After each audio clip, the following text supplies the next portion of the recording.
Selamat datang ke kelas Cikgu Mija. Hari ini kita belajar teknologi baru. Mari kita mula. Hai kawan-kawan, semua sihat? Dah sedia belum nak belajar? Jom kita belajar sambil bermain dengan Cikgu Mija. Yeay, seronoknya. Hai anak-anak Cikgu Mija, hari ni kita masuk tajuk tema baru tau. Cuba anak-anak teka tema apa kita akan belajar hari ni. Tema apa ya kawan-kawan? Macam mana dengan sains? Bagus tu kita belajar pasal haiwan. Ya, setuju. Cubaan yang bagus, tapi tema kita minggu ini ialah kesihatan diri. Baik, Cikgu. Jom kita tonton video ni sama-sama. Hai, saya CM dan rakan saya Zati. Kami akan bantu anda kekal sihat.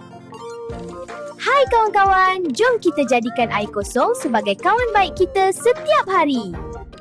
Pernah tak rasa letih atau mengantuk walaupun sudah cukup tidur? Kenapa ya? Itu tandanya dehidrasi.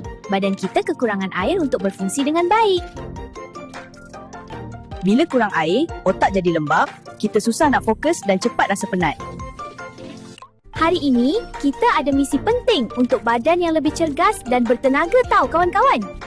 Jom kawan-kawan, kita ikut jadual minum air panduan dari kemas ini. Senang sangat tau. Pertama, minum segelas air sebaik bangun pagi atau sebelum ke tadika ya. Kedua, pastikan minum lagi segelas air semasa waktu rehat di sekolah.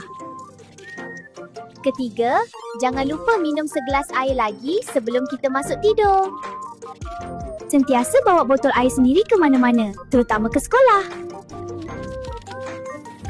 Badan sihat, otak cerdas. Jom kita minum air kosong sekarang. Jumpa lagi kawan-kawan. Bye.